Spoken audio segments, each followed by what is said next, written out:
Ordinary Council meeting, called to consider the motions submitted on the Royal Brompton Hospital. I'm Councillor Gerard Hargreaves, the Mayor, and this meeting is being held in accordance with government regulations on holding virtual meetings. At the outset, I would like to ask that councillors only unmute their microphone when they are addressing the meeting. And likewise, to save bandwidth, I would ask that councillors only switch on their cameras when speaking and remember to switch them off when they have spoken. If a councillor wishes to speak on a particular item and has not been called to speak, please indicate by typing the letter Q in the conversation column or by drawing my attention by speaking up. Please do not use the conversation column for any other comments, as they can be seen by all participants. And to assist your fellow councillors, officers and members of the public watching online, to identify yourself, please state your name before you speak. In June 2017, 72 of our residents tragically lost their lives in the Grenfell tragedy. I ask every member of the council to pay our deepest and continuing respect in the conventional manner by marking the moment with 72 seconds silence now.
Thank you.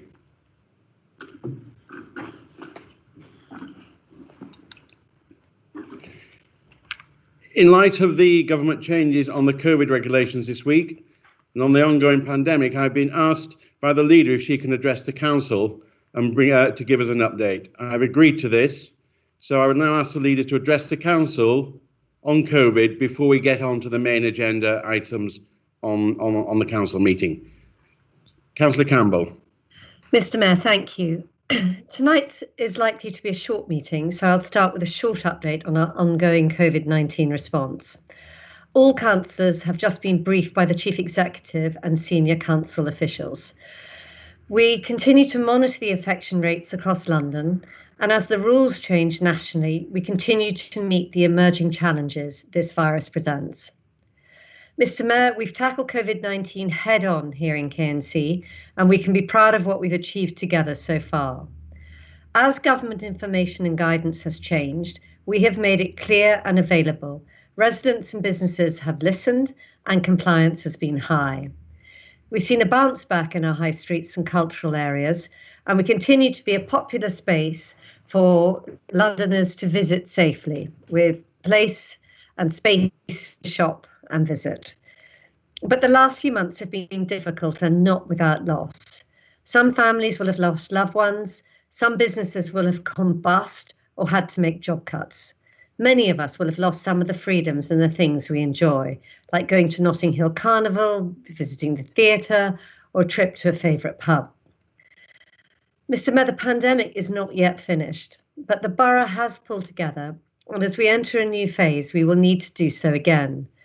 The council is now busy deploying and redeploying and retraining staff and tackling problems through hard work and ingenuity. Every day we try to protect lives and protect livelihoods. We've been a council not of talk but of action. Deploying ambassadors as COVID marshals, we were first to it. Supporting businesses at the beginning of lockdown, we were first to it. helping schools and teachers and children back into education safely. We were first to it. Our communication is being held up by some as some of the best in London, and indeed replicated by other boroughs. We have been first to it, we have been on it, and we will continue to move rapidly with an eye on the immediate and the urgent, and an eye on the long-term future of this borough. In the coming days, we'll start to roll out our localised test and trace scheme. And from tomorrow night, additional officers will be out on our streets giving guidance to businesses as new rules come in on QR codes and curfews. There are challenges ahead. Some we can see, some we cannot. New regulations mean we are once again dancing on the head of a pin, balancing the strength of the economy with the needs of public health and safety. We need to find ways to live with the virus and get the balance right. As I say, protect lives and protect livelihoods. And Mr. Mayor, the impact will also be financial. Against a backdrop of rising costs, Brexit and a global pandemic, we are in some of the most uncertain times this country has ever witnessed. COVID-19 has cost our borough millions in a matter of months, in lost revenue and additional costs. And even before the virus arrived here in the UK, our services were already under pressure. We needed to save 25 million over the next 2 years to maintain a level of service needed and expected. But it's not all bad news. We do have some areas where we want to spend taxpayers' money, the areas that matter most to our residents. That is housing, education, health, and the economy. But in order to do so, we'll have to step our commitment to value for money in everything we do. And we're also not alone. The whole nation, public sector, private sector, companies, individuals, everybody. We are all now facing an emerging reality that life will not be the same, not financially, not economically, and not socially, at least not for some time to come. And my aim is to make sure that the government honours its promises to us in this sector and we get the funding required.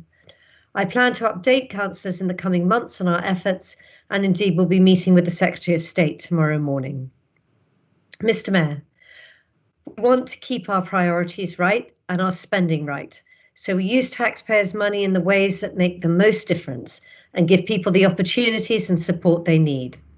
That is what local government is for, and we are here for the people we serve and when they need us the most. Thank you. Thank you very much. Councillor Mason, do you wish to reply to that, or should we go straight on to the agenda? Just a few words, Mr. Mayor. First of all, I'd like to extend my group's condolences to any residents in the borough who have, and the families of any residents who have succumbed to the virus since the last time we had a meeting, because we must remember that these deaths continue and they're a disaster for any family that's involved. The leader mentioned the budgetary constraints, and we already know the council has, on top of the 25 million that she mentioned, 29.6 million whole because of the code of spend. The government did say, of course, that they would honour, they would do whatever it takes to fund council COVID spend, but of course we know that's been a very difficult promise. They have not kept that promise. In our case, I hope that they do, because if they don't, we can see from the last July council financial finance plan that there are going to have to be some difficult cuts across the council at a time when residents are already in dire straits. And I think furlough was mentioned, and unless something's put in place for that, we'll have more residents who are unemployed and unable and need more services. In fact, North Kensington, which is an area that the Labour opposition group represent, was already before COVID an area where some of the poorest and most deprived people who are in debt and got every type of problem already had that. which COVID, of course, is compounding. So we need the government, and I hope that when the leader meets the minister tomorrow morning, that she really does impress upon him that we cannot and should not be going into the budget next year cutting what might be essential services, given that after 10 years of austerity, we've cut down to the bone. The other thing is the new COVID restrictions, which come into force tomorrow, particularly those that affect premises, hospitality, pubs, cafes, restaurants, etc., which, as the regulations say, they will have to display a poster with the QR reader code, and customers must, it says, must have an NHS code app reader. Now, I've walked around my area, certainly, and even Kensington High Street today, and ate in a premises in Kensington High Street, and I can tell you that the test and trace is really not being observed, only in a very small number of cases. 2 weeks ago, I went to Scotland, Edinburgh and Perth and Glasgow, for a family event, and the situation there couldn't at that time have been more different to what it is here, because every single premises I went into, food, pubs, cafes, you would immediately asked for your details. Each premises was curtained, each tables were curtained off. It was really isolation and test and trace. There was no ifs or buts about it, to use the leader's phrase, for other issues. So enforcement, of course, I'm glad that those marshals are going to be walking around, because a lot of businesses that I talk to, it's not that they were not doing it, they didn't really understand that they had to do it or how to do it. So we need to educate them, because I don't think a lot of them are up on this. So the other, of course, furlough. Councillor Mason, please. The leader needs to impress upon the minister's furlough. If there isn't a new scheme after October, in this borough, there's quite a lot of, several thousand employees from the hospitality industry in furlough, and it's quite likely that they will be unemployed after October unless Rishi Sunak actually puts something in place. So we're into a partial second lockdown, which is really regrettable, which is really terrible. But given some of the unobservance that's going on across the borough and London and the country, none of us are terribly surprised that has happened. So we will wait to see how this pans out, but we hope there is not going to be a total lockdown. But that's up to everybody, as the government and all of us say. It's up to everybody to remember the virus doesn't care about what we do. It's spreading exponentially at the moment. So we really need to take action now. Thank you, Mr. Mayor. Thank you very much indeed. So now we move on to the main agenda for tonight's meeting. And I would like to start by extending my thoughts and condolences to the family and friends of the former Mayor and Councillor David Campion, who passed away on the 18th of August. And members will have the opportunity to speak about David and indeed Tony Holt and Francis Taylor at the next ordinary meeting in October.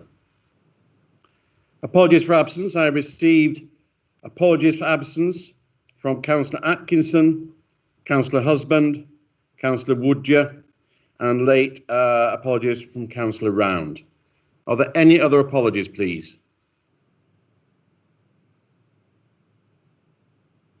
Okay, I shall now read out a list of members to ascertain attendance at the meeting. Members are reminded that the meeting to be quorate, we must have at least 13 councillors present at all times. In order to manage the roll call as swiftly as possible, please remember just to switch on your microphone and answer here when your name is called, and switch off your microphone as soon as you have answered. So I'm going to start the list now. Councillor Addenbrook. Here, Mr. Mayor. Councillor O'Dourian. Here, Mr. Mayor. Councillor Ali. Mr. Mayor. Okay. Councillor Oretti.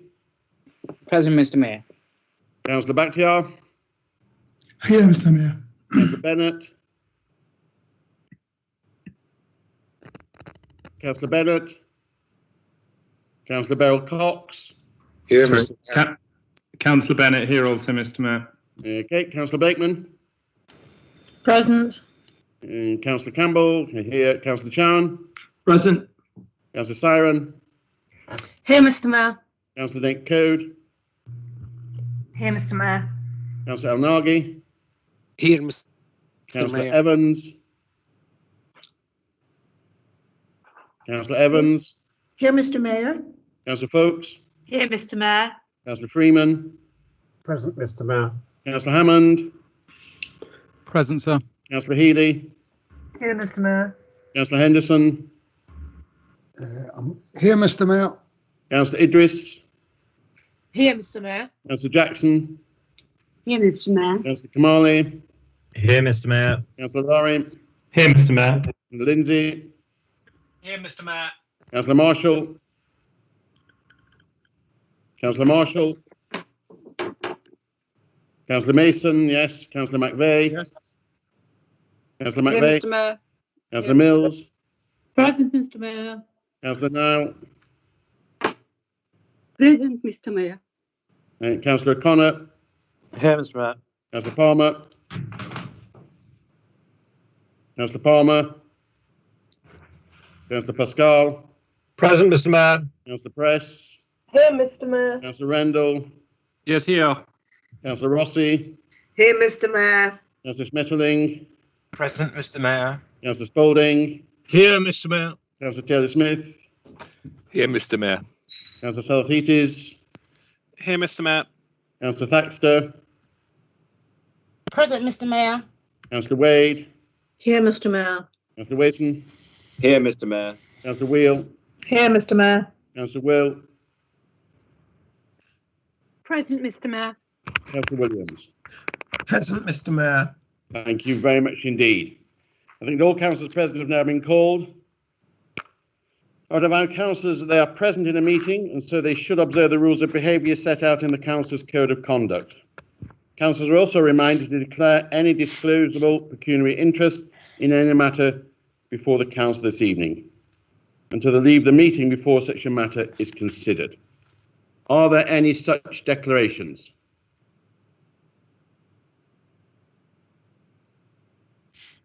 Thank you. We now move on to item 3, motions.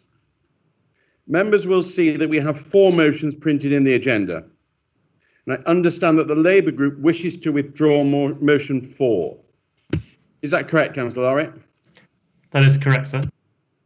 So I'd like to ask the council if that is agreed. Agreed. Agreed. Thank you. Agreed. Agree. Agreed. That's like an echo going around the chamber, but thank you very much. Following discussion with the whips, the meeting will proceed as follows.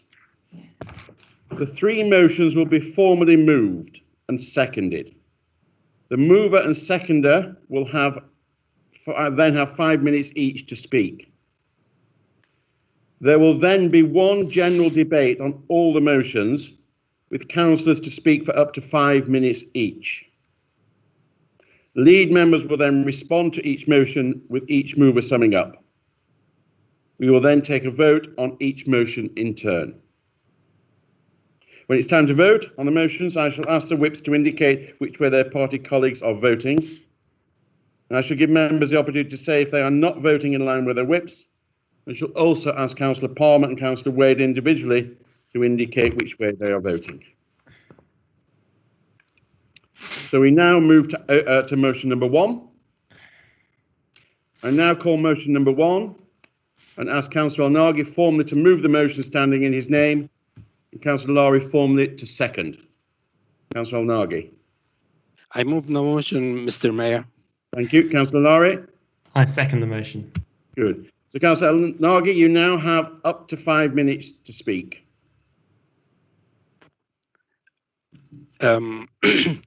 Okay. Good evening, Mr. Mayor, and thank you very much for giving us a chance to discuss and speak on this very important issue regarding saving Royal Brompton Hospital. Mr. Mayor, I hope we all agree that access to a decent health care and quality treatment is a basic human right. A few months ago, and before March, where COVID-19 hit us, we were leading almost a normal life. What do we have? Great uncertainty for our future in the short term, to say the least. And as our BARA chief executive recently stated, we need to learn and live and work with this coronavirus. And currently, as we know, the Royal Brompton Hospital is treating patients who are fortunately caught this nasty virus. This iconic establishment with rich history of health treatment and research is worth saving and to remain in Chelsea. And this is a fundamental issue behind this motion. Distinct and separate from this was a proposed Guy and St. Thomas and Royal Brompton and Harfield merger. The advice we received so far, this was a transaction and there was no statutory requirements to consult here, as it was a management issue, which we understand. Hence, the merger, as is being stated to us so far, does not require public consultation. However, the service case does. It was hoped to finalize a business case for the merger early October. Then it went on to NHS Improvement, which is the regulator. The latest understanding was that if this merger was approved by the regulator, it will take place between January and March 2021.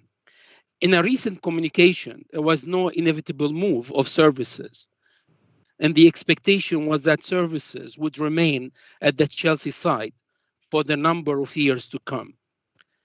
I believe, Mr. Mayor, that there is a statutory consultation regarding services to be moved was likely to start late February or early March 2021. Pre-consultation there would be a business case and consultation document. These documents would set out the interdependency between those services. The consultation will have a narrow scope. It will be in respect to pediatric services only, which I believe. The reason given was that the move of these services was more likely to happen sooner. As we know, reports suggest that the government is waiting to proceed with the merger until major health legislation delayed during COVID pandemic. That would give minister more control of the NHS with less parliamentary oversight or scrutiny by local communities is introduced and agreed by MPs. However, it is worth noting, Mr. Mayor, that the Brompton site located in one of the highest land value areas of London, which is believed worth more than 1 billion if it is sold to a property developer. For over 10 years, the Royal Brompton Hospital Trust has claimed there is no plan B to the necessity of totally or partially moving from their 5 Chelsea sites and selling most of these sites. In conclusion, the council is opposed to the merger and the relocation of the Royal Brompton Hospital in Chelsea with Guy's and St. Thomas Foundation Trust. That would mean the Royal Brompton Hospital eventually leaving Chelsea, unfortunately. And we'll ask and we urge the council to double its effort to persuade the Secretary of State for Health to rule against the merger. Therefore, we are all in agreement that the Royal Brompton Hospital is a world-class specialized hospital in the diagnosis, management, and treatment of heart, lung disease in children's services, and it will be a disastrous for residents in Kensington, Chelsea, if this provision leaves the borough. The campaign, Mr. Mayor, to keep the Royal Brompton Hospital in the borough must conclude. As for the outlined reason, I urge the council, my colleagues, to support this motion. Thank you, Mr. Mayor. Thank you very much, Councillor Nargit. Councillor Lara, do you wish to speak to second that? I do, Mr. Mayor. Mr. Mayor, tonight is our opportunity to answer to the calls of hospital patients, staff and governors, and declare that this council believes world-class specialist medical services are here to stay. In doing so, we must position ourselves against a dogma that values financial viability and saving efficiencies over publicly controlled, funded, and fit-for-purpose medical care. The announcement over 3 years ago that the Brompton's paediatric and congenital heart surgery facilities must move to South London in order to co-locate them alongside related facilities such as paediatric renal, gastroenterological and general surgery, opened up the Pandora's box of capital value. Relocation of key services to another site means, to quote the relevant NHS England paper, that the Royal Brompton and Harefield Foundation Trust is not sustainable financially as an organisation on its current footprint. The timing of the announcement coincided almost perfectly with the release of the Naylor Review into the nationwide value of the NHS estate. This report, endorsed by the government in 2017, paves the way for the bulk transfer of NHS land and assets to the private sector to produce housing and commercial development. By doing so, in return, the NHS would fund the changes to its facilities and services sanctioned by Sustainability and Transformation Plans, or STPs for short. Another piece of bureaucracy aimed at reducing the level and quantity of on-site care. The Naylor report asserts particular reference to maximising value from the highest value sites in London in order to generate the majority of the £10 billion identified as income required from estate sales. A further confidential NHS review into opportunities just within London reveals 16 potential schemes for sale and redevelopment of NH sites in the capital. The Brompton site, with its potential redeveloped price tag of over £1 billion, as estimated by agents Douglas and Gordon back in 2013, sits at the heart of this. As a result, the fact that the Brompton site has generated so much public attention and concern is justified given the tangible evidence there is for emerging hospital land sales endorsed by NHS management and the government. While the merger between the Royal Brompton and Harefield and Guy's and Thomas's NHS Foundation trusts, for which we are demanding public consultation, is a managerial matter, the potential redevelopment of the hospital site itself is a town planning matter which falls directly under our remit and which will put this council's planning regime to the test. Already, planning permission has been granted by this council for the conversion of former Royal Brompton NHS staff accommodation in Fowler's Terrace by a private developer into housing units. Similarly, NHS land in Chelsea Farmers Market was approved for conversion to housing and retail use by the Planning Committee in 2017.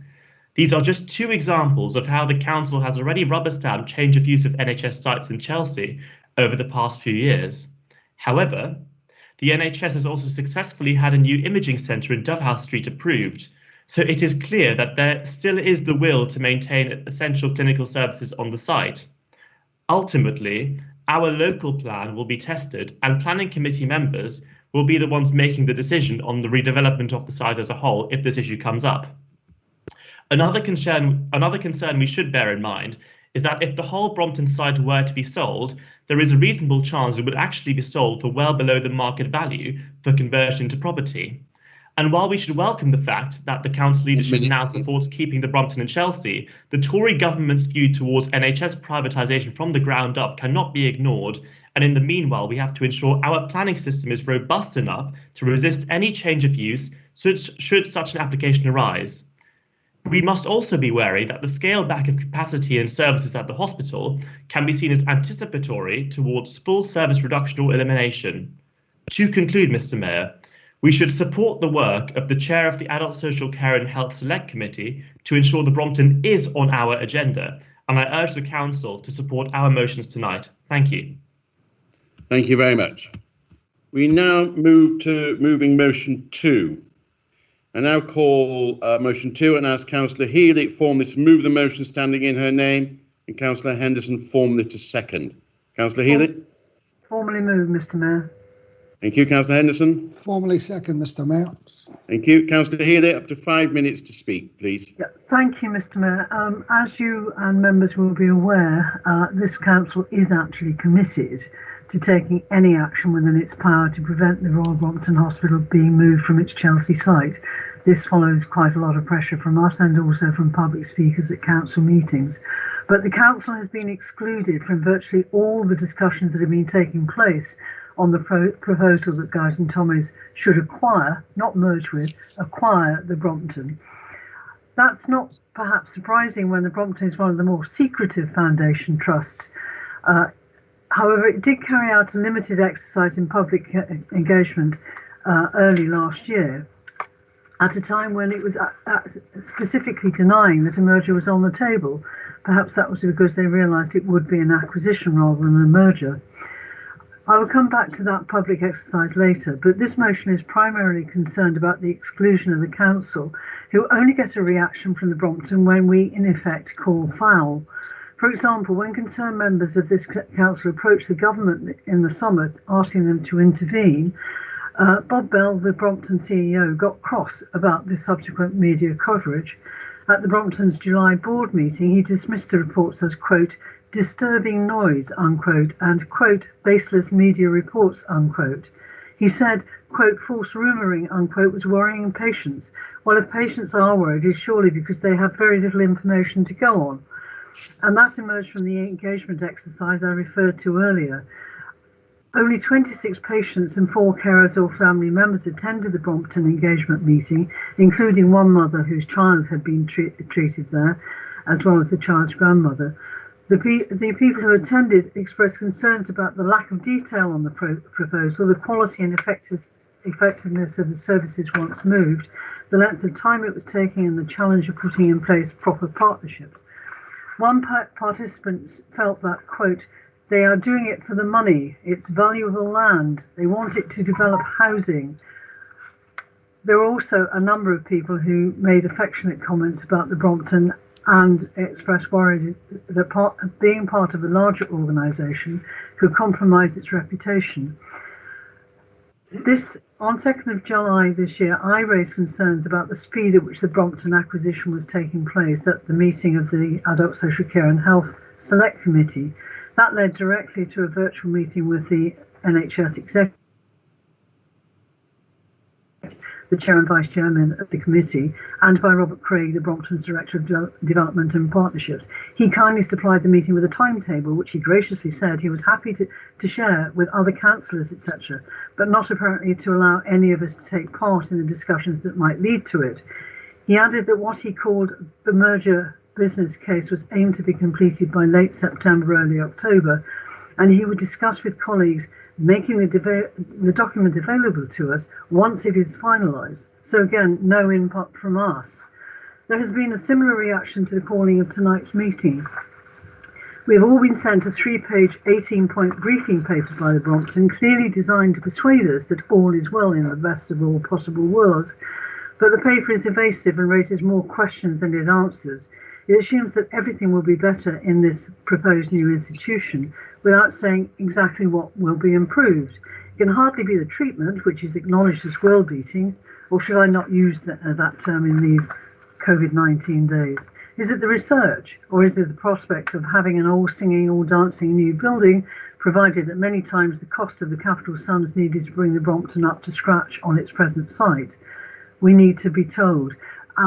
I would like to remind the Brompton that as a foundation trust, it should be consulting stakeholders, including its board of governors and its members, about a change which would see the trust acquired in this way by Guy's and Tommy's and effectively lose its identity and its independence. Their briefing is also very unclear about the process. We're told it will take 10 years to complete the acquisition and transfer of Brompton services south of the river, but nothing is said about how those 10 years will be staged. As anyone who has been involved in change in a large organisation knows, if you gradually subtract key functions, the body starts to suffer from institutional blight. People leave because they see no clear future, and the remaining institution implodes, so it is mothballed and then sold off, which is perhaps the main purpose in the first place. I believe there should be far greater clarity about the whole process before any final decisions are made. Staff have made it clear to us that they have deep concerns, not just for their own jobs, but for the reputation of the Brompton. And I learned today that staff have already been given notice that they are about to enter TUFE negotiations because they will have a new employer in January. Time, Councillor Healy. Have I run out of time? Yeah, a quick one sentence summing up, okay. please. as the motion says, this is all taking place behind closed doors. We're looking for immediate actions to stop the process and suggest some of the questions that need to be asked. I trust the motion will be passed unanimously. I move. Thank you very much indeed. Councillor Henderson, do you wish to speak to second? Yes, I do, Mr. Mayor. The Royal Brompton won its reputation as a respiratory hospital long before it made the excellent advances in heart surgery. I spoke to some of the staff coming off duty the other night. They keenly pointed out to me that the Royal Brompton Hospital is the #1 heart and respiratory hospital in Europe. We have ECMO machines, for God's sake. I asked what that was. They pointed out it's the last chance saloon if you have COVID-19. The machine takes the blood out of the body, reoxygenates it, and then puts it back in the body. The Royal Brompton is a centre of excellence for treating COVID patients. When the other hospitals in London can't do any more, they're sent to the Brompton. The hospital may have lost its dispensation for providing child heart paediatrics, but it should be restored as a COVID centre of excellence. Have other options been explored? Well, yes, they have. And we all know about it. A move to White City, how much did that consultation cost? A move to Paddington Basin, 15 million on that consultation. And now this move to St Thomas's. It seems to me the only options that are ever considered is a move away from Chelsea. I wonder why that is.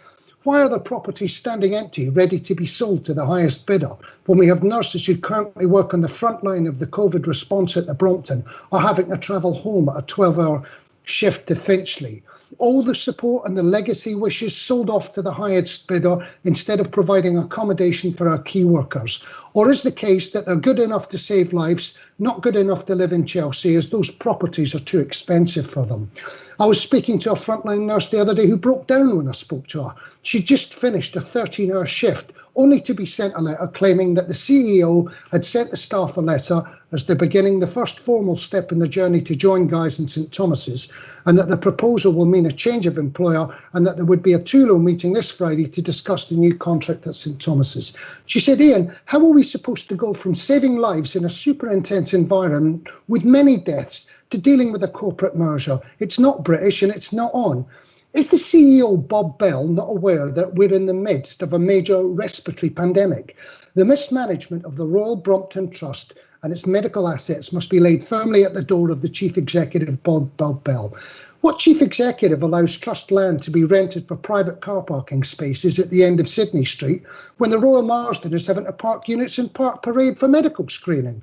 What Chief Executive announces the building of a new highly expensive diagnostic unit, which is welcome, then announcing the hospital will move in 10 years? You just can't make it up.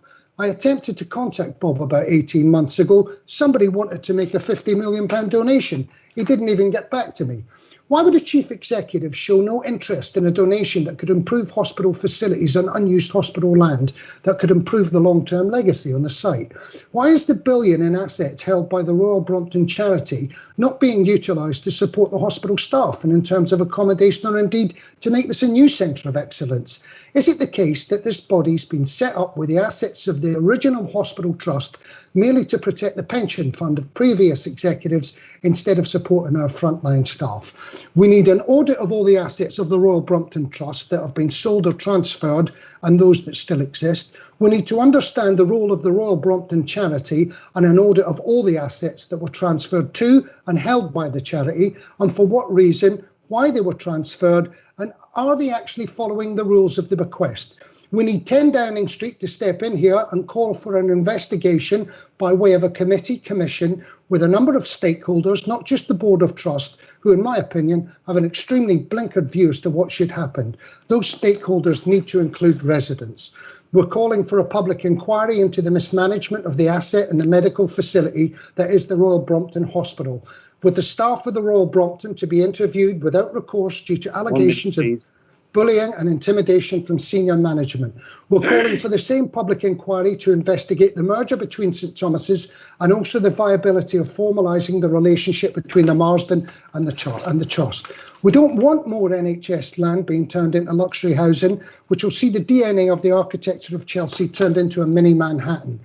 We need excellent respiratory hospitals at this time and not a plan that sells them off.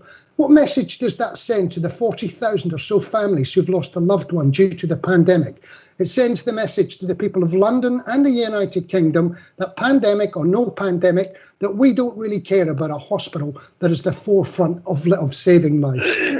This council leadership must urge Boris Johnson and his government to take back control and show the country that the shutdown of the #1 respiratory hospital in the country is unacceptable at this time of national crisis, and it can start by removing Bob Bell from his position and set up a public inquiry into this merger and a future formal Chelsea and Fulham medical hub with the Royal Brompton, Royal Marsden and Chelsea and Westminster's hospitals. I ask you to pass the motion. Thank you. Thank you very much. Thank you.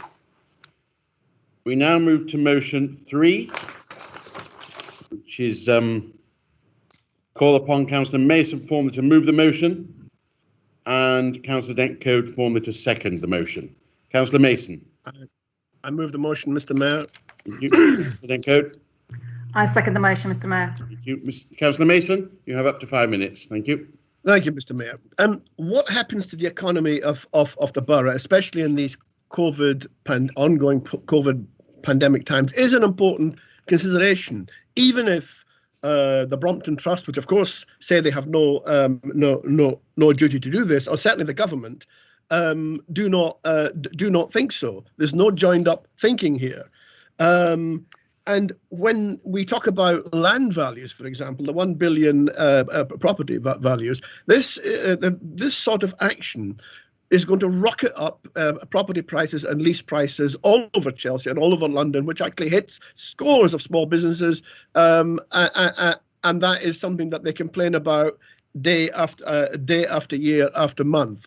Now, the Royal Brompton and Harefield Hospital Foundation Trust, they've been working for years, it appears, to leave the borough and to merge with the other trust guys. And for those residents who expect a consultation, as Councillor Nalgi and Larry has said in particular, and Councillor Healy, no consultation required, thank you very much. No consultation required, and we should have that consultation. And I agree, we need to have an inquiry. Now, remember, the planning and property aspects being discussed in public realm scrutiny, which I sat on before 2010. So this battle's been raging, as councillors have said, for probably 10 years. And as we say, it's not just because it is the preeminent specialist centre for heart and lung disease, and children's services in the UK has already been quoted, but because, as we say, losing Brompton the Brompton Hospital is likely to have a severe economic impact on Chelsea and no doubt the borough as a whole. Now, the Brompton Trust say that they are not leaving entirely because they intend to develop a heart and lung centre at St Thomas's Hospital. And this will take about 10 years. But this hospital, unless my location is wrong, is in Westminster. So we are somewhere in the middle of this COVID pandemic, where we have come out of one of the a long lockdown and are heading partially into another, given the rising infections. And there may be this may go on for another 2 years. But looking at the situation during and after the pandemic, Brompton Hospital is surely, as we say, an important economic driver, and they are generally hands-on professionals. So a substantial number, even during the pandemic, will be coming to work. Brompton Hospital employs about 3,000 medical and other staff, according to their stuff online, and they have 295 hospital beds. And if only 2 family members visit each patient weekly, that's at least 600 people arriving in the borough. It won't happen during the pandemic, but it certainly happened before and will happen after. In 2018-19, Brompton Hospital's annual report says they treated 210,000 patients in their outpatient clinics, and they treated 40,000 patients on their wards. Now, 210,000 patients, Mr. Mayor, visiting the borough is a lot of people, and some may, in normal times, stop somewhere in a cafe for coffee or do some shopping in a local shop or market, and they're likely to use the bus and underground to get there. It's what I do when I visit guys when my partner has cancer treatment. The 2018-19 accounts say, and it may have changed, that they had 31.7 million deficit for 2017. And I have no idea what this and other deficit figures in different years represent, looking at the overall budget of some 316 plus million. That may have changed as well. But they do have procurement and spend power in the borough we don't want to lose. NHS Foundation Trusts, as Councillor Larry and others have said, created under the first of 203 Act and superseded by the 2012 Act, they are effectively free, as has been said, of central government control. And I doubt that they feel they need to listen to our residents except to pay lip service. And certainly they haven't acted as if they care about the economy of the borough. So I think the government should order an economic assessment. This should run alongside the or part of the public inquiry that has been mentioned earlier by Councillor Henderson, and we need to know why none of that has been thought about. There's only the medical side has been thought about. This is a vast organisation, and we can't afford to just let them move without thinking about what's going to happen to the small businesses. It's the same argument that's been made in the city about workers not coming into the centre of London and therefore it being deserted, etc. We've got the same issue here. When big institutions, by your leave, can just leave, and this is not a poor institution. They may say they are a poor institution. This is a private business that is using its power in property, money and medical clout to do what it actually likes, and we are just supposed to lump it. Well, we should make sure that there is an economic assessment, Mr. Mayor, for Chelsea and the borough, and they should not be allowed to move or proceed with the merger until that happens, and I hope the council will support the motion standing in my name. Thank you, Mr. Mayor. Very much. Thank you. Councillor Dent Code, do you wish to speak to second? Yes, I will. Thank you, Mr. Mayor. Kensington High Street was a fashion magnet, and in the 1970s, countless independent and chain shops and department stores thrived there, from Bieber to Barker's and everything in between. Kings Road had dozens of shops of different kinds, catering for classic clothing as well as the high-end and edgy fashion, Peter Jones to Vivienne Westwood and Malcolm McLaren's World's End. In my youth, I spent many happy hours trawling shops in both streets.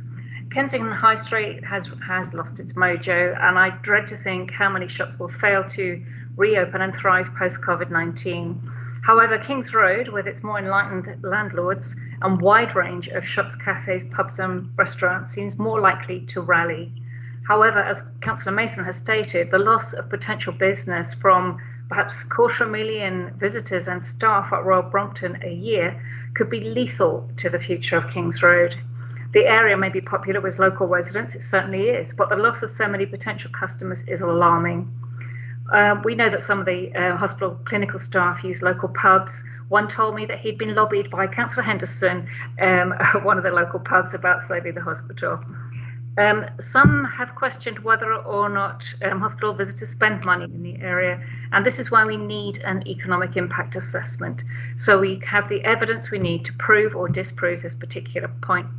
And if the result is what we fear, this must surely have some effect on the progress of the Royal Brompton Hatfield plans.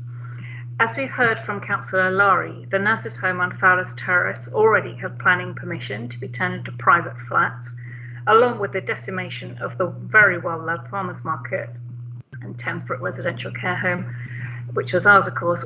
They already have planning permission from the council to be turned into private housing or caviar care in the case of Thamesbrook. And already the character of the area is changing. Well, we are where we are. So while we understand that the Sydney Wing inpatient ward and treatment centres and the recently approved new imaging centre in Dovehouse Street are to remain for the foreseeable future, possibly up to 10 years, the concern for the long-term future of the Fulham Wing and the South Parade remain. It may be that we can't stop the merger of organisations, but the council has powers through the planning system to determine the future of the Fulham Wing and South Parade buildings, which are currently under threat. We need a pause in this process, Mr. Mayor. We need an SPD for the sites under threat. We need full engagement in the upcoming consultation in the new year, and we really need an economic impact assessment that will provide a complete picture of the potential damage to the local economy of the loss of such a large local destination. Kings Road is special, and I think we should keep it that way. In concluding, Mr. Mayor, I'd just like to commend the council, and this is a rare moment, for their principled stand against the very real and damaging fallout of the government-endorsed NADA report, which recommends selling off NHS high-value property to fund services decimated by government cuts. After the loss of the nurses' home and farmers' market, I hope we can preserve the remainder of the NHS property and all their services in the area long term, and we in the Labour group will be happy to work with the Council to prevent any further selling off of public assets and vital local services for luxury housing. I support Councillor Mason's motion. Thank you. Thank you very much, Councillor Dent-Coad.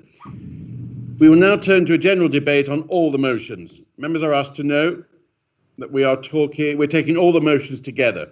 So in order to allow as many members as possible to speak, each member will be allowed one contribution for up to 5 minutes in total. Councillor Freeman, I understand you wish to speak.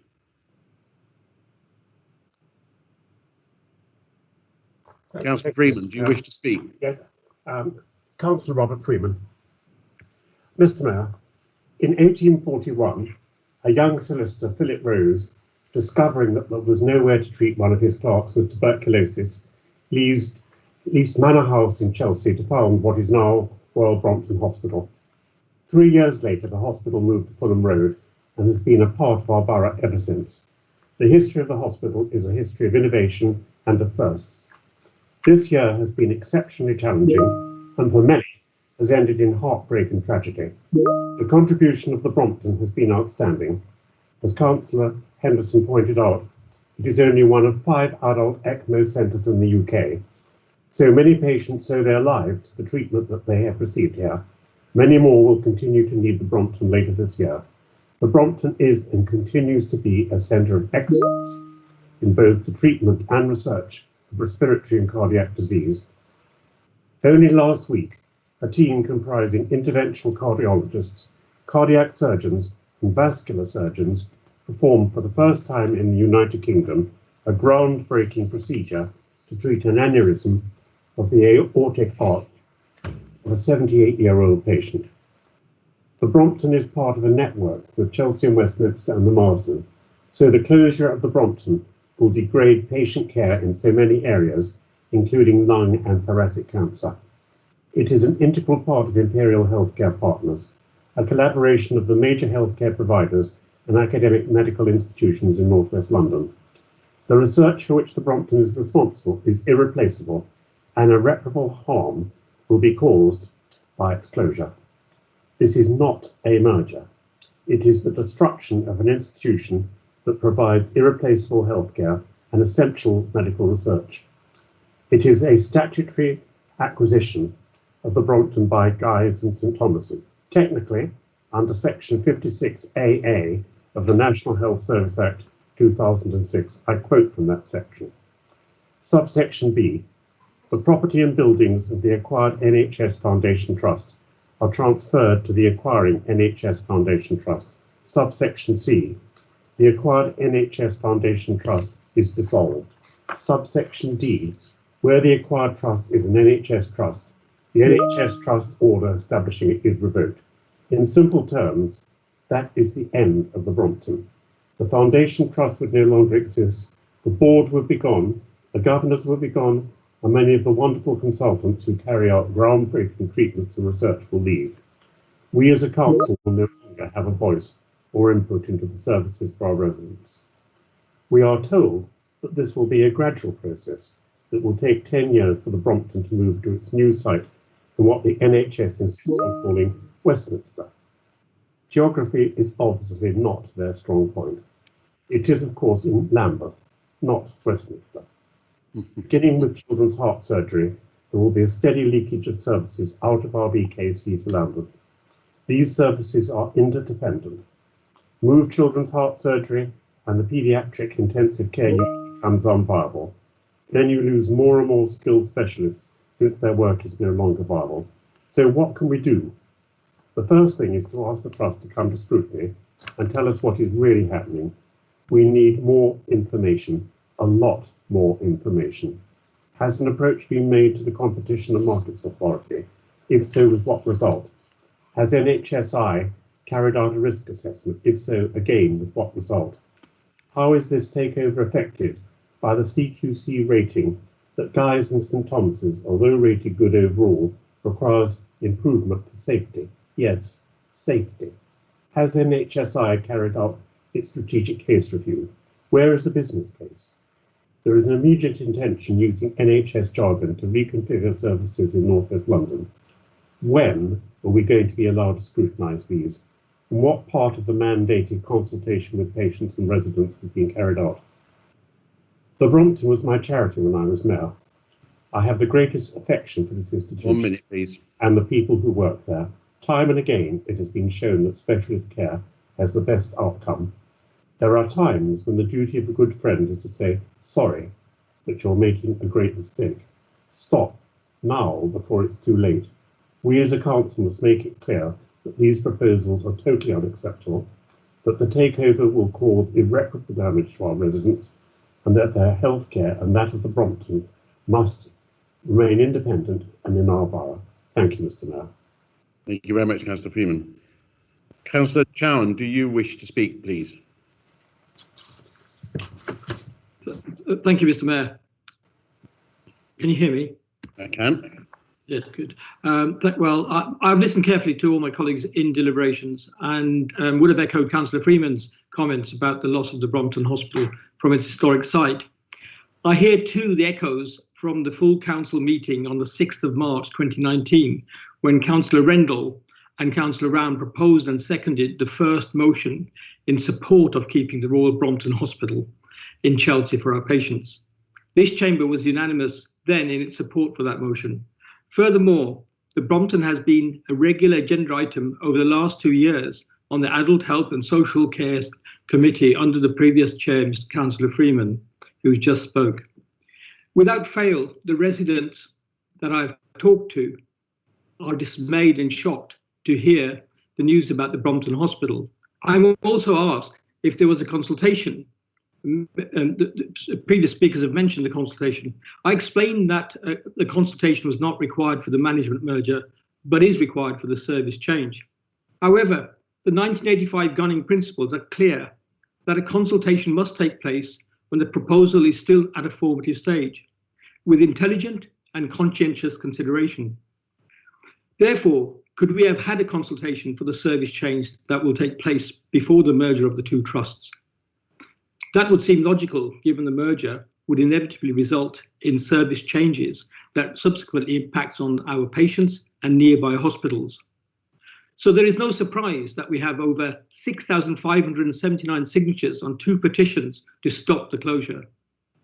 Many merged trusts have multiple sites, and the Brompton could provide paediatric cardiac services within a multi-specialty environment, given there are hospitals in close proximity, and also preserve their future.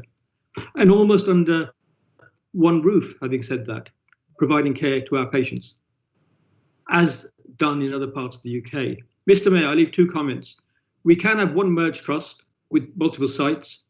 There is no compelling reason from a quality point of view, and as just mentioned, from a safety point of view, to move the Brompton Hospital from its existing site.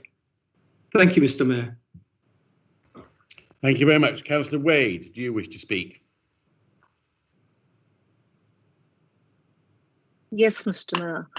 Mayor.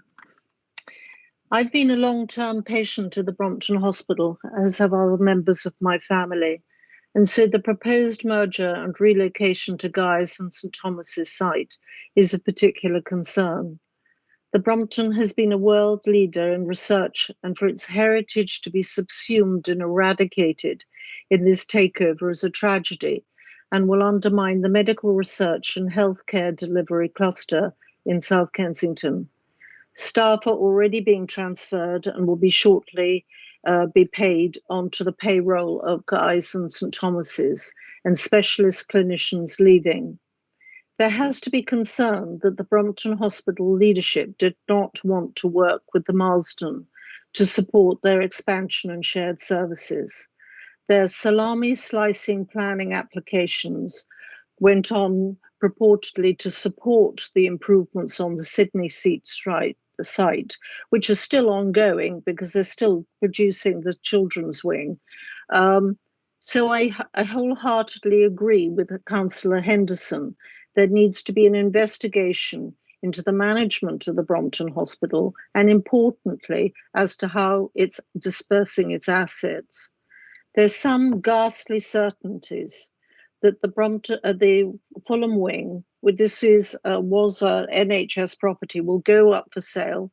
There'll be more luxury homes. There'll be a call in by the mayor, a further delay, empty buildings, and this council should resist any change of use.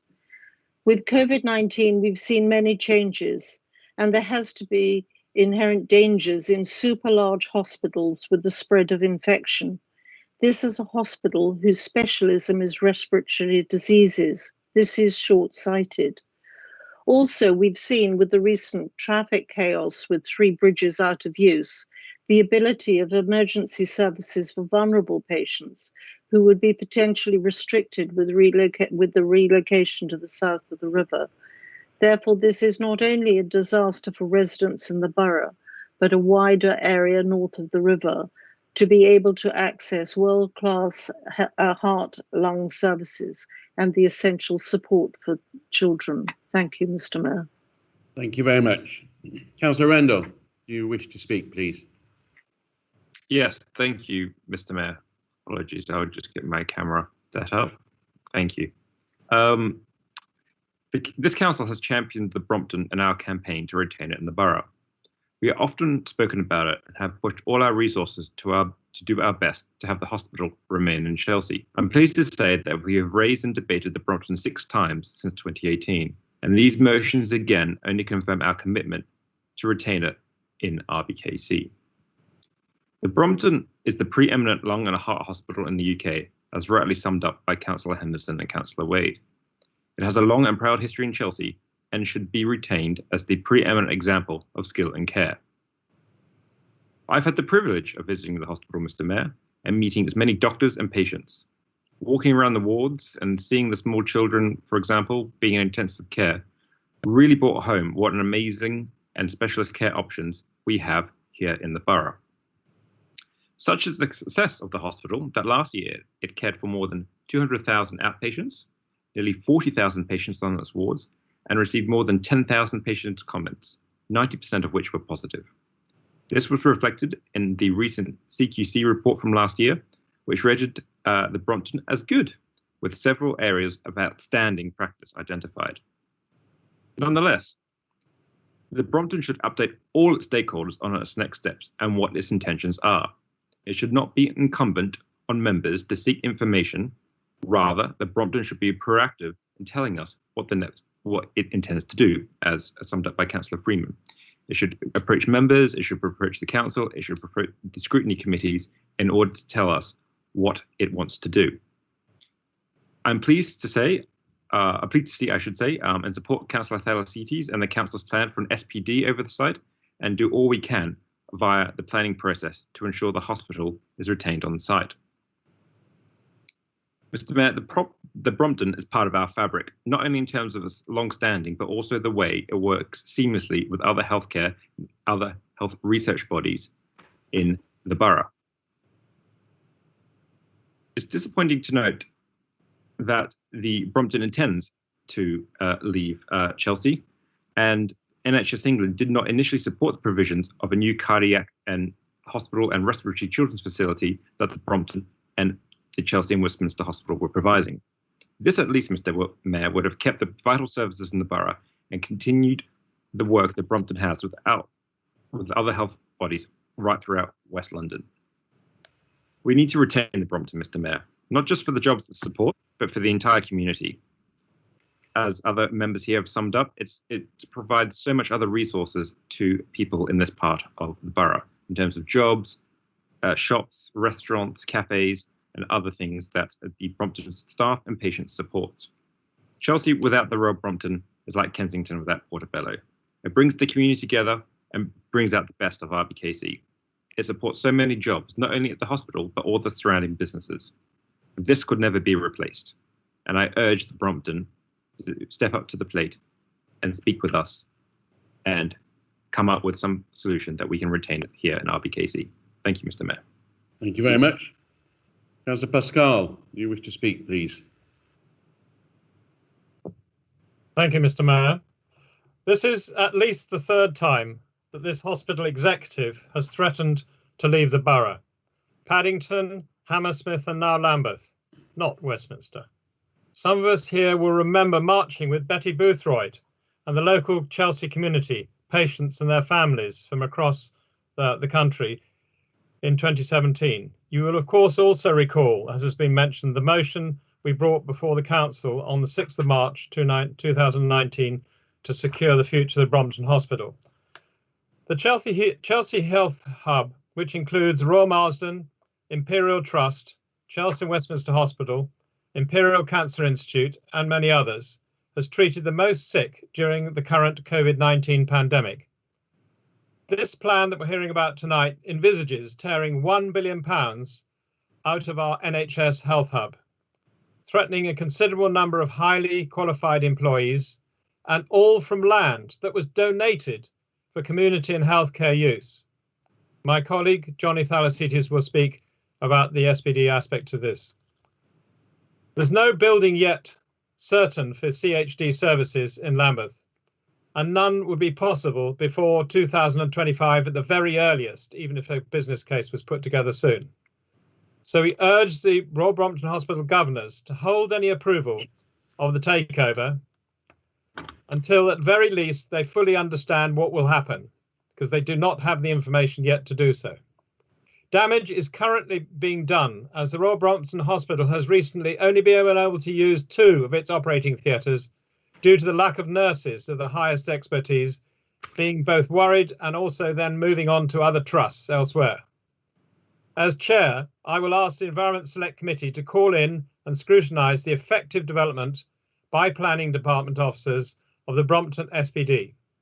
With my standing ward councillors, I will work with councillors, officers, our health sector partners in the North West London and the local community to save the Royal Brompton and enhance the Chelsea Health and Wellbeing Hub. Thank you, Mr. Mayor. Thank you very much. Councillor Smetling, do you wish to speak?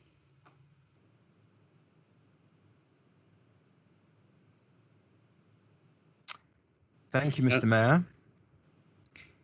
Of course, as a K&C councillor, I want to see the Royal Brompton Hospital stay in the borough. However, going beyond that, there are a number of points which I should like to make. We all know that we have a cluster of top-notch specialist hospitals in the south of the borough. We know the hospitals work together, and we know that many patients benefit from being easily able to go from one hospital to another if their condition warrants it, and it often does.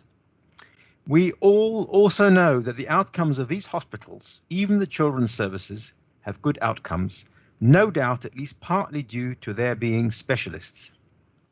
What perhaps we all do not know is that there are a number of non-medical buildings in the vicinity, as alluded to by Councillor Rendell, which are devoted to world-class research and which means consultants have ready access to libraries and brains all around them and may themselves be doing some research there.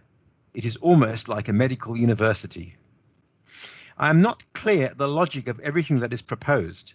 In my view, it is perhaps okay to change the management structure, but let's work with the NHS trusts to drop the plan to shift the Royal Brompton to Lambeth.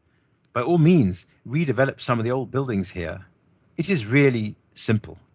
So I support the long-standing opposition to this council to the takeover and removal proposals in their current form.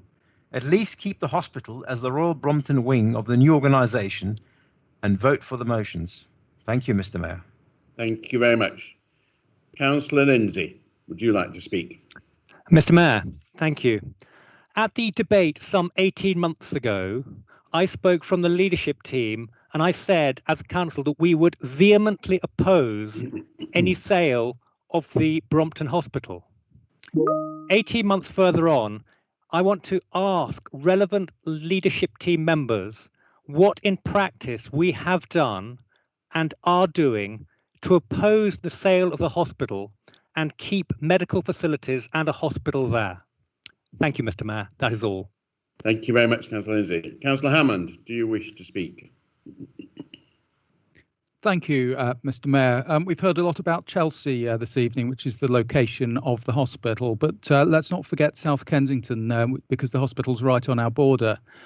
When I popped out for lunch today up in Bute Street in my ward, I was walking behind a couple of hospital staff with their NHS lanyards off for lunch in roughly the same area. And this is not unusual. Every day we see NHS staff and visitors to the hospital coming out of South Kensington Station, walking through our ward, going to work, coming out to lunch. And there are massive impact on our economy in the eateries in Fulham Road and in Old Brompton Road and Bute Street and the areas around. So the economic impact of the loss of this hospital would be felt much wider than Chelsea and up into South Kensington. Councillor Lowry and Councillor Dentcode were kind enough to mention Fowler's Terrace, which is in Courtfield Ward. And they mentioned the numbers 1 to 9 and 10 and 11, which are former nurses' homes, are currently at various stages of development or application to turn into dwellings.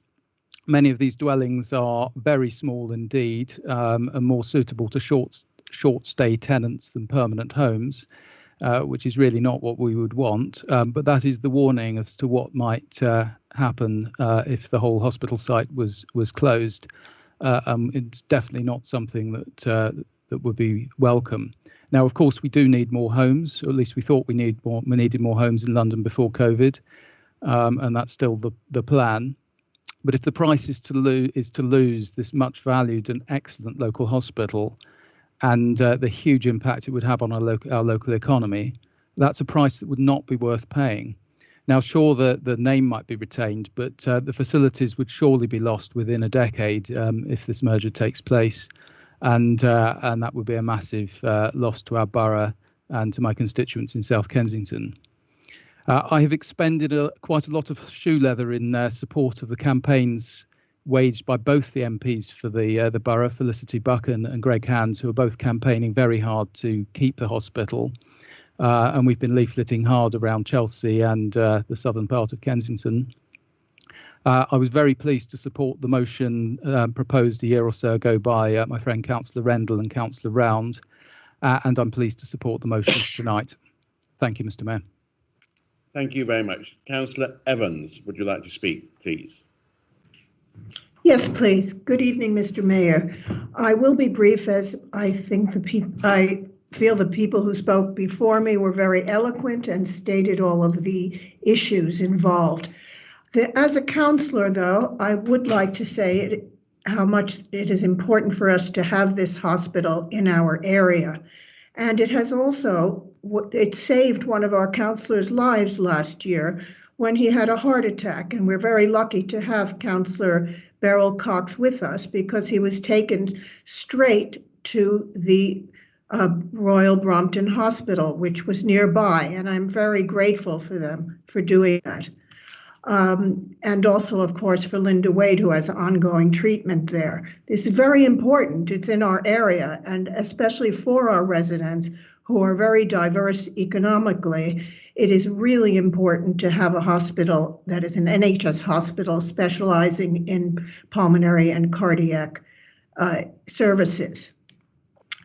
As chair of the Family Services Select Committee, I am especially interested in the world-class pediatric services. They are well-renowned, and I have seen young children coming from there with their parents and with a smile on their face. There's wonderful custodial support, and we must fight for this. It's essential. As a governor, or the new governor following in Robert Freeman's steps of the Royal Marsden Hospital, I would like to point out the synergy between the three hospitals, the Royal Brompton, the Royal Marsden, and the Chelsea and Westminster. And this saved a lot of lives during this pandemic because the hospital immediately became 100% treating. And in that way, the Royal Marsden could carry on with their cancer treatments, and the Chelsea and Westminster could treat COVID as well as other general surgery and afflictions. It is essential that we keep this synergy going. I can only say that we have always supported it, and we will continue to support fighting for this. And one message: we will fight, and RBH, hell no, you will not go, because we will stand as a council and fight against your leaving us. Thank you very much. Thank you, Councillor Evans. Councillor Taylor-Smith, would you like to speak, please? Thank you, Mr. Mayor. I'm getting a real feeling of deja vu here, because for me this is not a new fight, and it's been a very long journey, and it's also been personally an illustration that you actually can, through effective campaigning, change even the most entrenched decisions. Because I mean, this started for me at Brompton Hospital. I live on Sydney Street. It's 50 yards from my home. And for me, a little bit of history, it starts in 2013 BC, which stands for Before Councillor, when I was a member of my local paramilitary organisation, the Sydney Street and District Residents Association, and very active with that and Cracker and the Chelsea Society. And I was invited by the Chief Executive to become a member of the Royal Brompton Liaison Group under his chairmanship. On the basis of their first scheme, which was to spend £600 million on refurbishing and expanding the Sydney Street site. And I've dug out the minutes from that meeting in 2013, and I'll just read them to you. He said, after a number of abortive plans to relocate the hospital, the Trust Board have resolved to stay in Chelsea based on the site at the main hospital block. The hospital buildings away from the main block will be sold on a phased approach to provide the capital to finance the construction of the new building next to the main block and for the refurbishment works. That was the plan. It also contained in that a statement that says that that Rolls Marsden Hospital is not interested in acquiring any of the sites being disposed of, and they are unlikely to be able to pay the price that the Royal Brompton Hospital will demand, which will almost inevitably be for residential use. So, I mean, I think that, for me, set the tone of the discussions I was going to have with the Royal Brompton Hospital. And clearly, along with Councillor Healy, we're both not members of the Bob Bell fan club. But anyway, in the last statement, as I say, that statement about the Marsden was entirely false, but it galvanised local people to very much support and fight against that plan, because we knew that the Royal Marsden, which is a world-class cancer hospital, it was really the only opportunity for them to expand their hospital. And so the prospect of that being turned into flats was obviously very abhorrent. So anyway, when all the detailed plans came out, it was fair to say it went down like an absolute lead balloon. And we started our first battle with councillors, and that resulted in us actually bringing to the council meeting in July 2004 again a plea to stop the plans that were there currently drafted.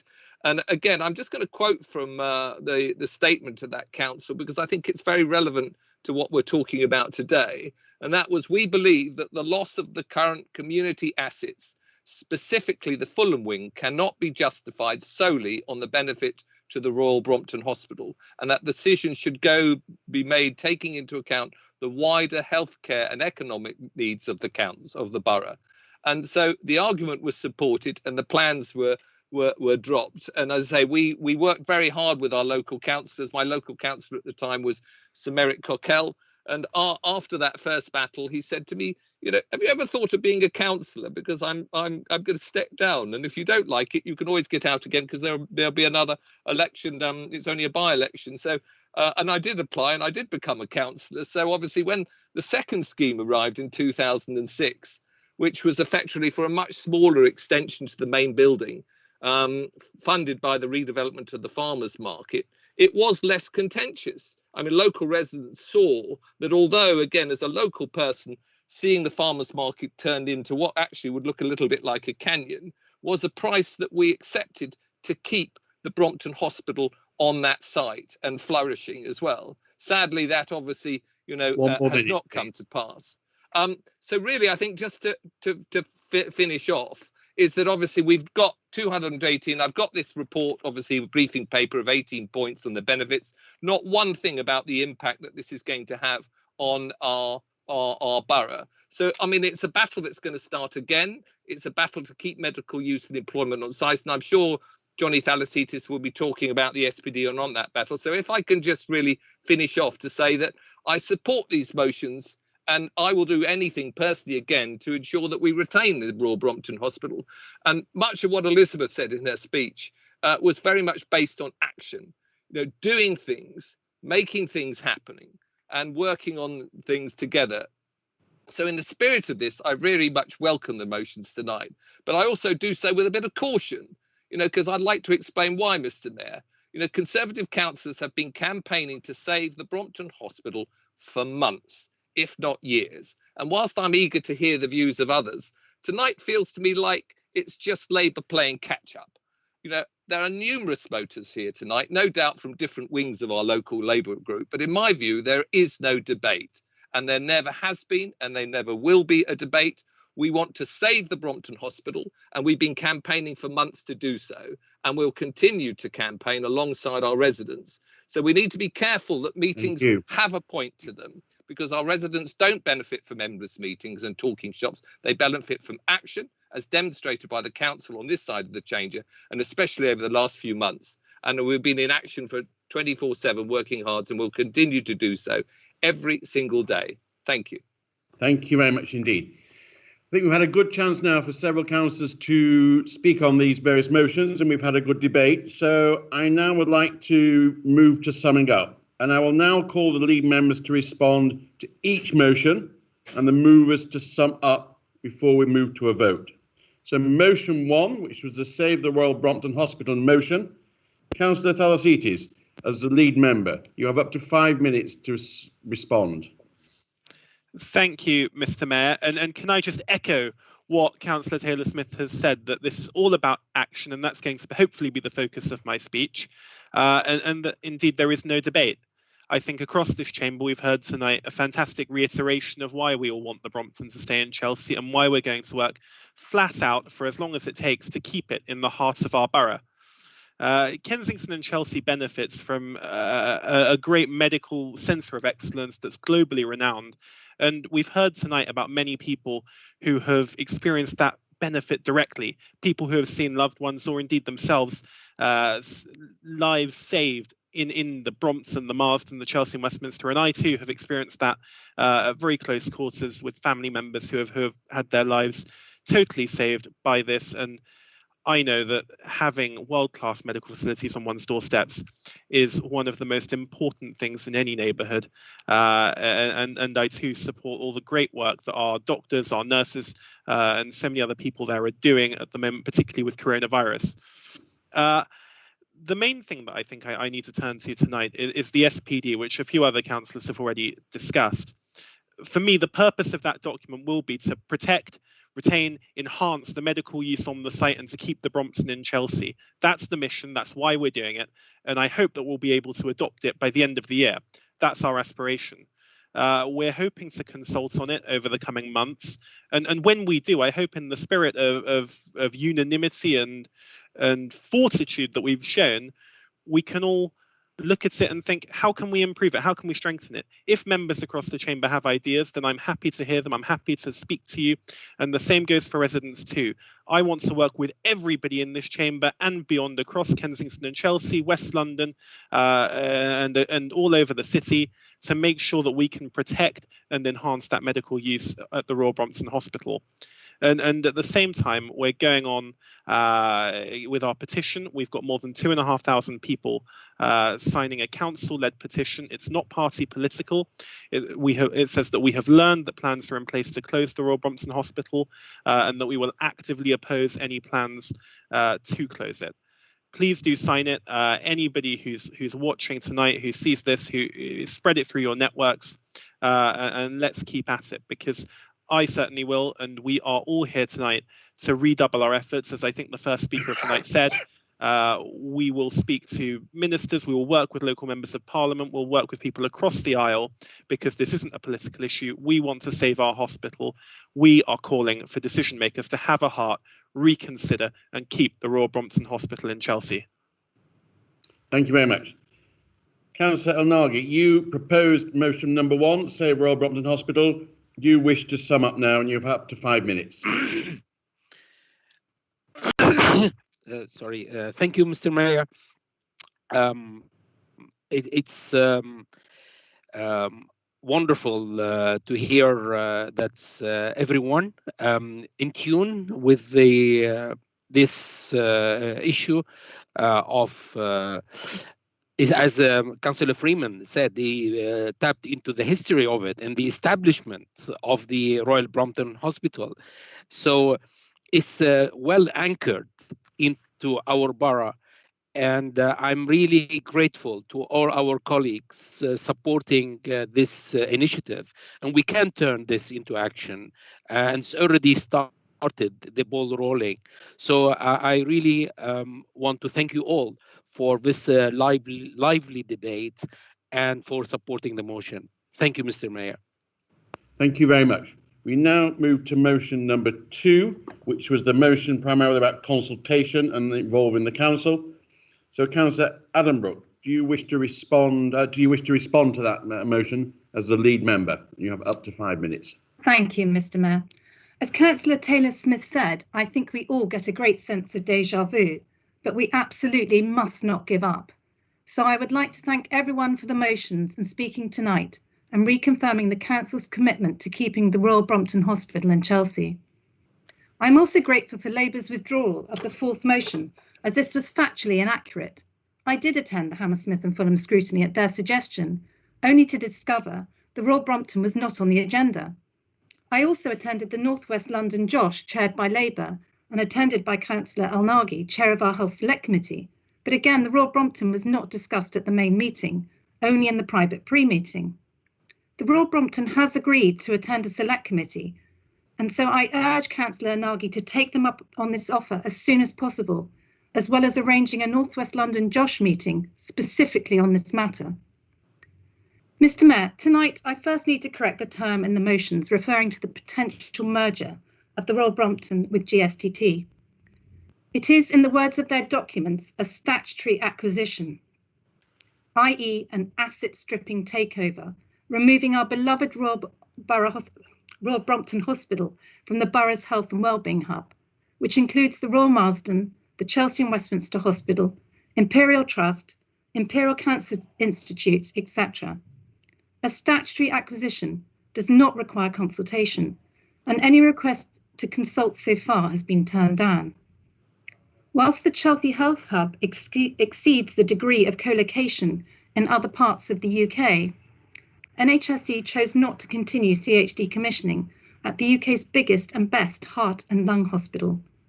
Those patients, including our residents, receiving integrated care from the Royal Brompton, together with the Royal Marsden and or Chel West, will now have to travel to the GSTT site in Lambeth, which is not even part of North West London, rather than going to the local hospitals or clinical staff moving between hospitals to treat the patients. Mr. Mayor, another concerning issue is that as yet there is no committed business case and no equalities impact assessment has been provided, despite NHSE confirming their ceasing of CHD commissioning at the Brompton by 2022. And the GSTT building, although scoped in outline terms, is still not a committed, funded and guaranteed plan. We therefore call on the Royal Brompton trustees, at the very least, to delay any approval of the GSTT statutory acquisition until they are assured their duty as trustees in law to their patients, our residents, the Brompton Hospital and staff, of the guaranteed facilities, funding and governance. With the terminal demise of RBHT, the borough to date has not been offered any governor nomination rights. This is in spite of residents treated in Chelsea having to travel for other parts of their treatment halfway across London, which is in no sense a plausible co-location solution and a good example of pillage of our NHS during a worldwide pandemic. We will work with NHS Hospital and Health Trusts in North West London to ensure the further development of the critical mass of the health hub in Chelsea. The leadership team, councillors and our MPs will continue to lobby the Secretary of State and campaign to keep the Royal Brompton Hospital in Chelsea.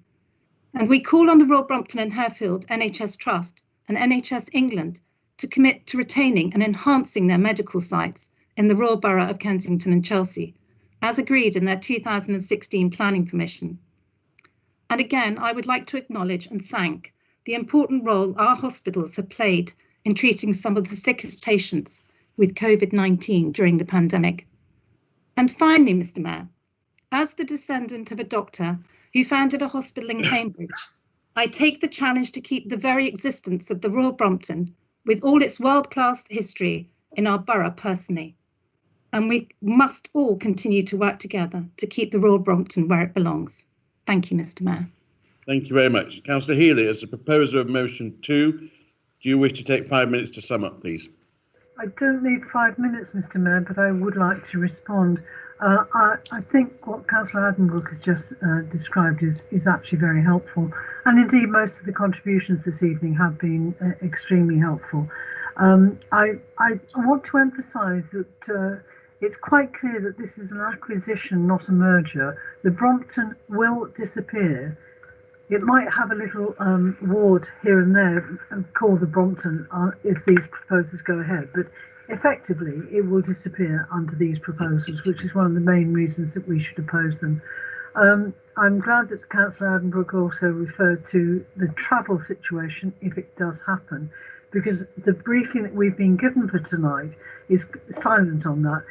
There is no doubt at all that if this does go ahead, that people from this borough and from North West London in particular will have to travel much further to visit family members and so on when they are inpatient at the new place.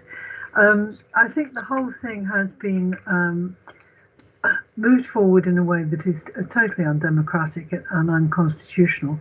And I'm glad to hear that the leadership team does intend to take action to try and stop this. I think Councillor Lindsay was quite right to ask a question earlier about what the leadership team has done so far. There doesn't seem to have been a response to that, but I hope there will be in due course. Thank you. Thank you very much, Councillor Healy. We now move to motion 3, which was the on the economic aspect of closure. Councillor Folkes, do you wish to respond to that, please? Yes, thank you, Mr. Mayor, for letting me respond to this. I'd like to thank all the councillors tonight for their really intelligent speeches that they've made, the quality of the speeches, and actually what's been really heartening to know is that we're all joined by this passion to save the Brompton Hospital and to keep it in this borough, because as we understand, it's not only important for the health of our residents, it's important for the health of not everyone in this country and for the visitors to come there who come there from abroad.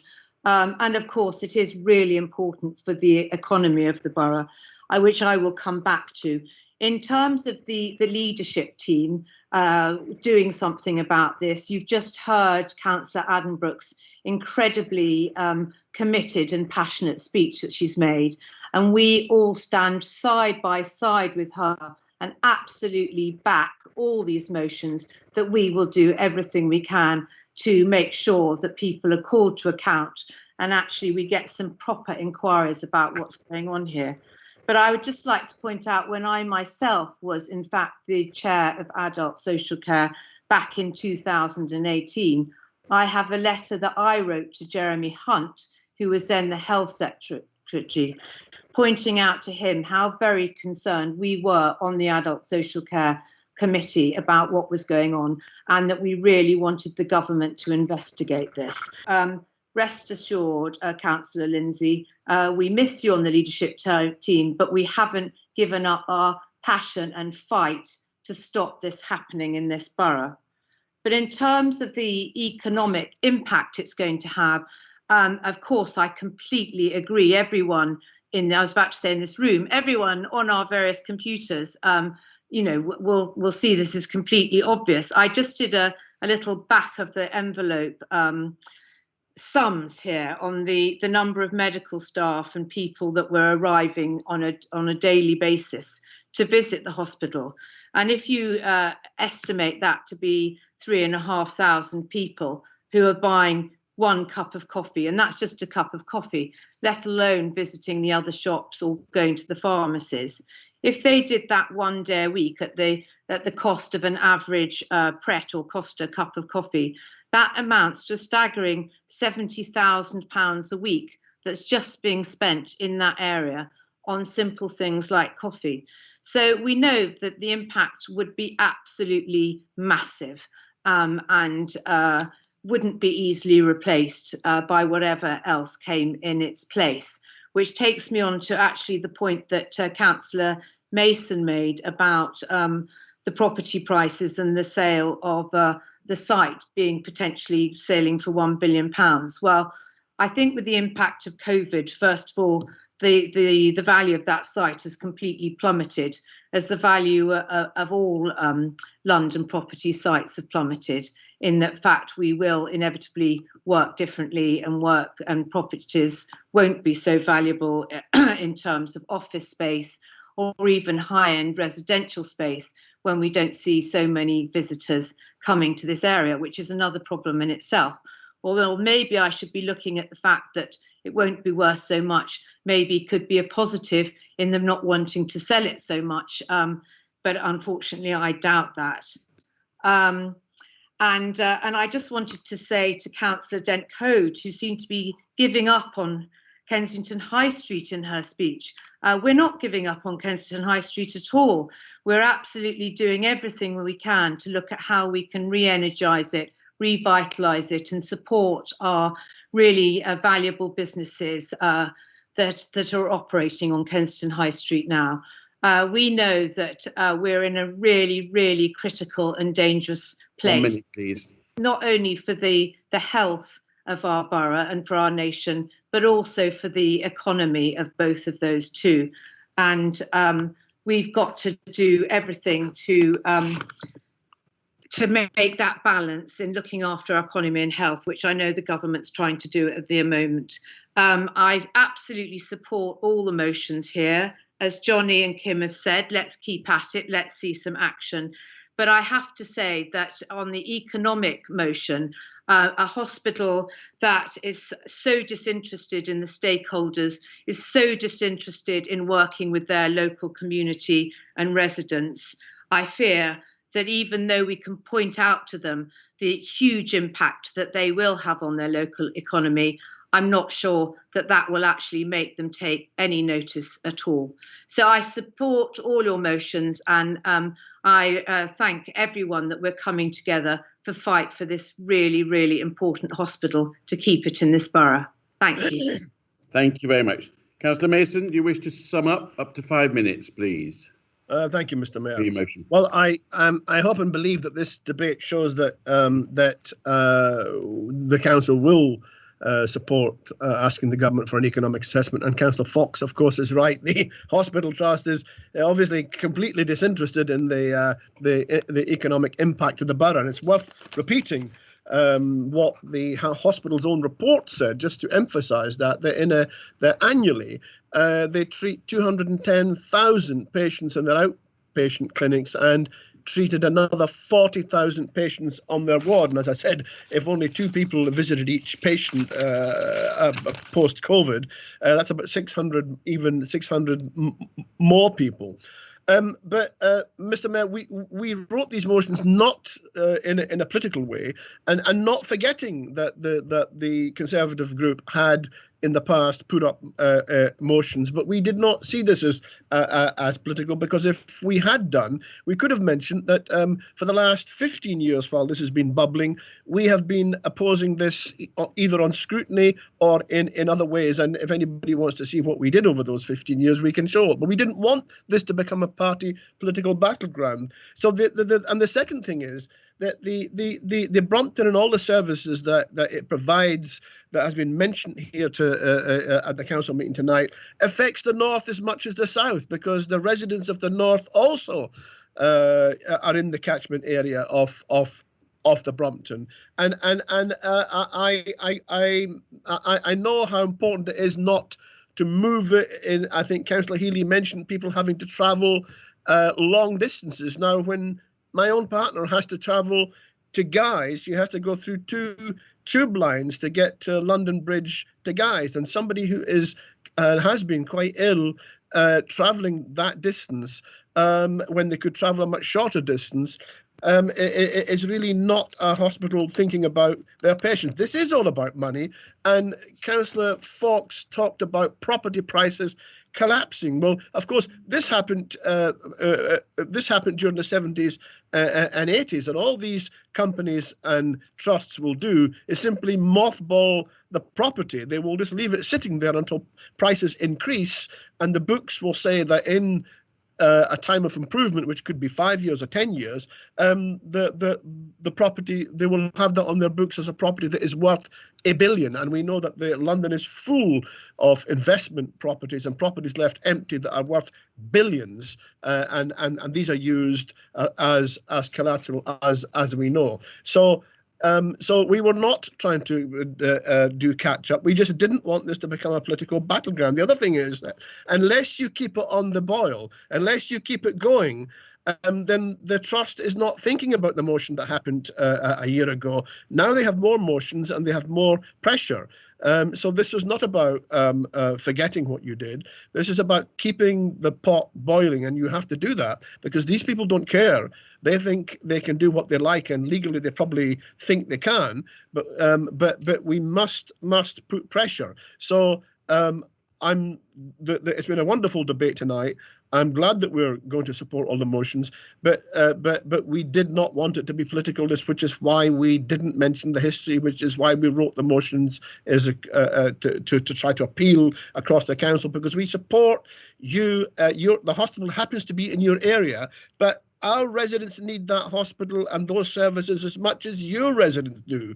So we don't look at it north and south. This is a borough medical facility. We do not agree with governments, whichever government it is, selling up and privatising off services. And that's why we wrote those motions. We love this hospital and our residents need it as much as your residents do.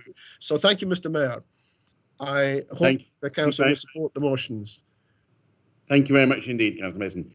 So we now turn to the votes. So I now put motion 1 to the vote, and the motion 1 is Save the Royal Brompton Hospital. Councillor Kamali, are the Conservative Group for or against the motion? We are for the motion, Mr. Mayor.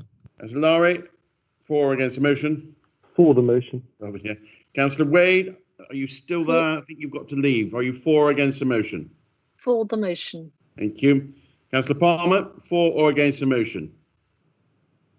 Okay, I don't think you were there at the beginning. So I therefore, a majority in favour, I therefore declare the motion carried.